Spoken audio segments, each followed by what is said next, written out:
ईमान और चीज़ है और इस्लाम और है, और दोनों की तकमील के बाद वो उसका दीन मुकम्मल है।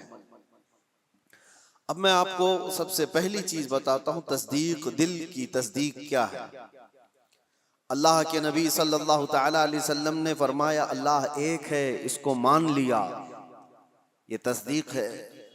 रसूल पाक सल्लल्लाहु अलैहि वसल्लम ने फरमाया कि मैं अल्लाह का आखिरी रसूल हूं, मान लिया, ये तस्दीक है।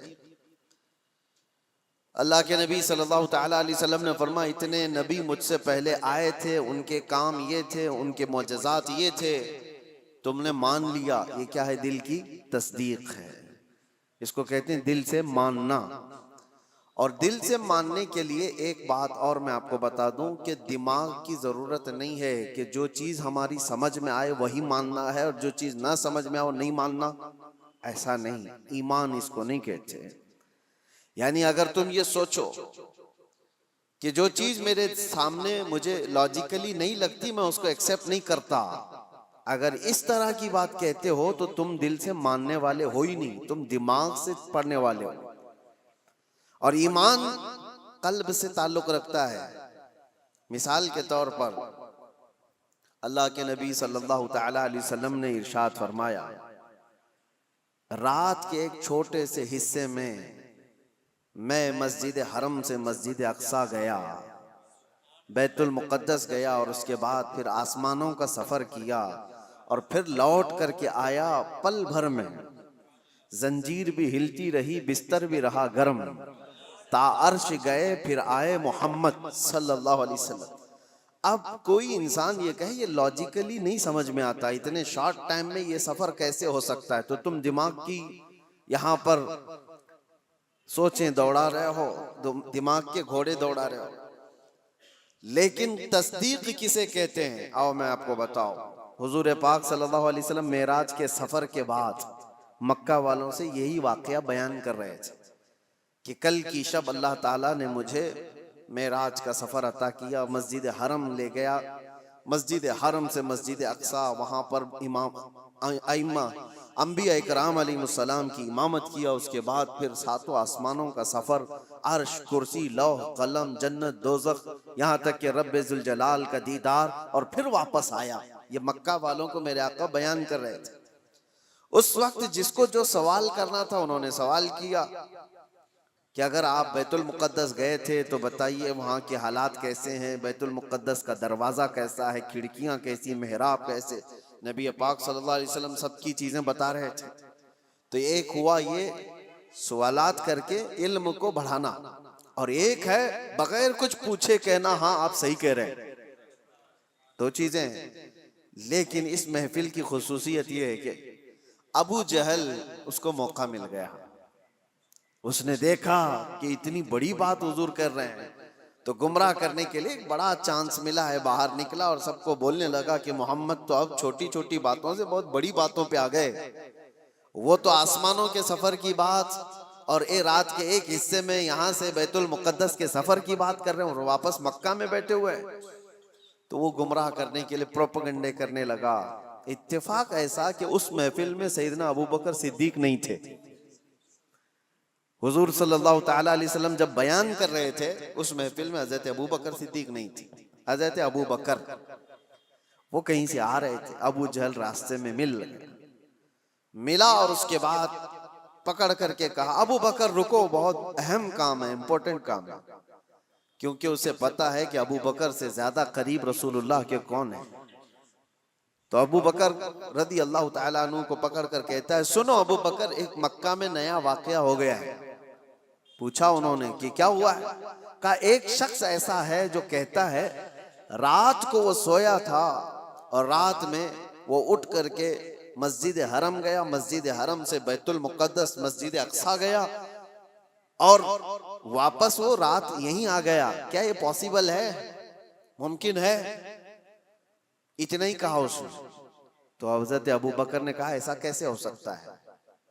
बात तो है, ऐसा कैसे हो सकता है कि रात के एक छोटे से हिस्से में कोई मस्जिद हरम से मस्जिद अक्सा गया हो और फिर वापस आ गया हो? ऐसा कैसे हो सकता है? तो ठट्टा मार करके हंसने लगा कि मेरा निशाना सही लगा है अबू जहल। तो हजरत अबू बकर ने पूछा बताओ तो सही कौन है ये इस तरह कहने वाला। अबू जहल ने कहा कोई और नहीं तुम्हारे साथी मोहम्मद सल्लल्लाहु अलैहि वसल्लम ये बात कह रहे हैं। तो हजरत अबू बकर को जला लाया और कहा कि सुन, उन्होंने तो मस्जिद हरम से मस्जिद अक्सा तक जाकर आने की बात की है, अगर वो वहां से आसमानों की भी बात करेंगे तो मैं मान लूंगा। अभी उन्होंने मेराज का वाक़या सुना नहीं था, पहले ही कहा कि वो तो मस्जिद हरम से मस्जिद अक्सा तक के सफर की बात कर रहे हैं कि वो रात में जाकर वापस आ गए। अबू जहल सुन, इससे भी ज्यादा अगर वो आसमानों के सफर की भी बात करेंगे तब भी मैं तस्दीक करता हूं। अगर उन्होंने कहा है तो वो झूठ नहीं हो सकता।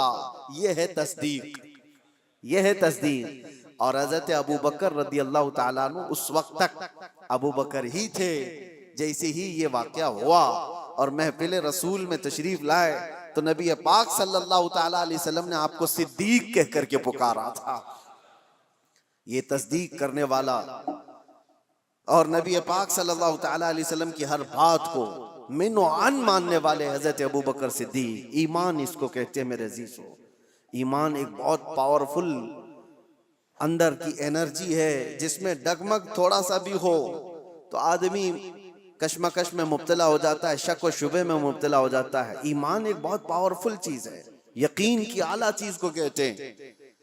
अब मिसाल के तौर पर अल्लाह तबारक व तआला मौत के बाद हमें दोबारा उठाएगा क़यामत के दिन, इस पर यकीन होना ये ईमान का हिस्सा है। ऐसा यकीन होना चाहिए कि आपके अंदर जरा बराबर भी शक व शुबा ना हो। कैसे उठाएगा, कैसे हो सकता है, जल गए, मर गए, कट गए, शेर खा लिया, पानी में डूब गया, आग में जल गया, कैसे इसको उठाया जाएगा। रब ताला ने कुरान में मिसालों के जरिए से हमें बताया है कि वो रब्बुल आलमीन जो पानी के एक कतरे से तुम्हें पैदा कर सकता है, तुम्हारे खत्म होने के बाद वो दोबारा क्यों नहीं उठा सकता।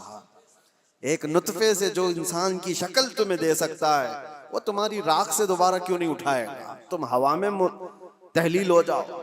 तो यकीन एक आला चीज है। हजरत अबू बकर सिद्दीक रज़ियल्लाहु ताला अन्हु की जात से हमें ये चीज मिलती है, यकीन हो तो ऐसा हो।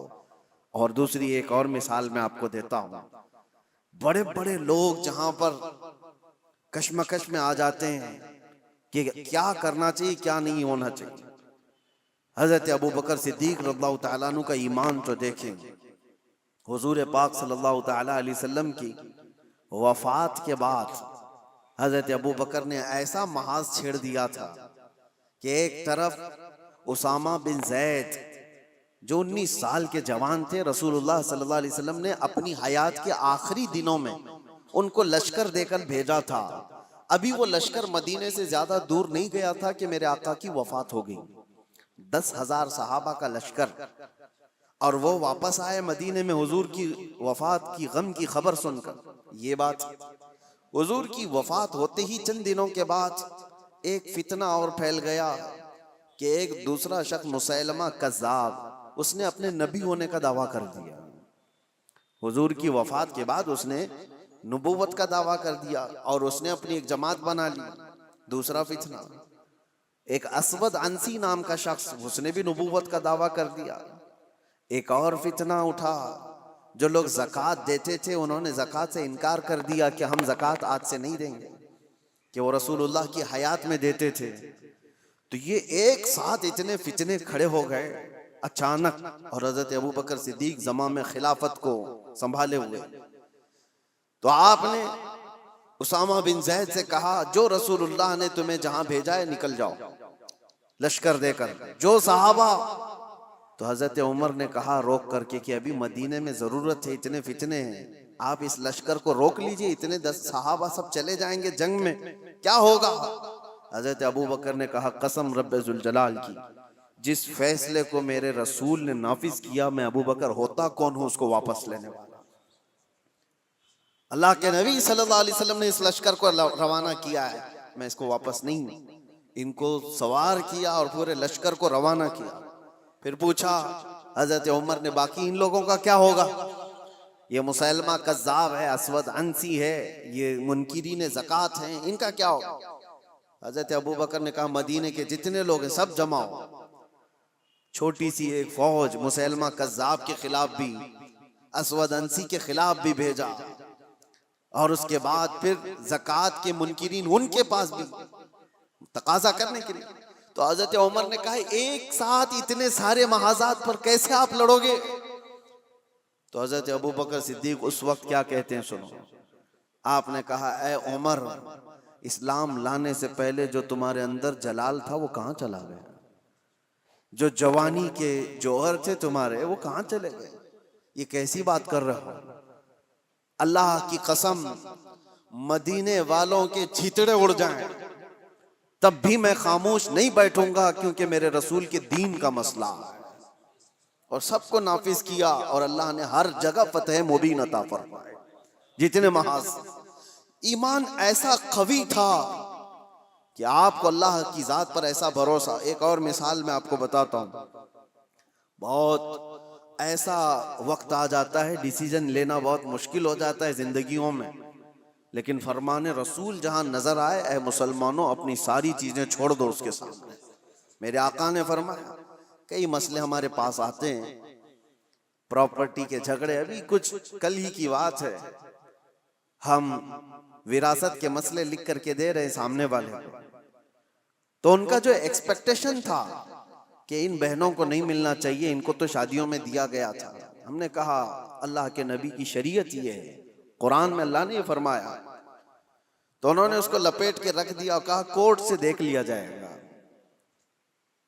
मेरे अजीजों, क्या ये ईमान है? तुम्हें मैं रसूलुल्लाह का फरमान बता रहा हूं, नबी ने ये फरमाया है। होना तो ये चाहिए कि अपनी जिंदगी की हर शय फरमाने रसूल पर छोड़ दो। सिर्फ दौलत और जायदाद के नाम पर उस पर काबिज होने के लिए लोग अपनी शरीयत से भी दूर हो जाते हैं। हुजूर के फरमान को पीठ पीछे डाल दिया, कुरान के हुक्म को सुना सुना करके भी हम उनको बताएं तब भी छोड़ दिया। आखिरत का खौफ जिसे नहीं है वो तो यहाँ हर हलाल और हराम खा जाएगा। एक बात याद रखो, एक बालिश्त जमीन अगर किसी की कब्जा किया है, हुजूर सल्लल्लाहु अलैहि वसल्लम फरमाते हैं 7 जमीनों का तौक बनाकर क़यामत के दिन उसके गले में डाला जाएगा। वो उठ नहीं पा रहा होगा उस दिन। 50,000 साल के बराबर का एक दिन क़यामत का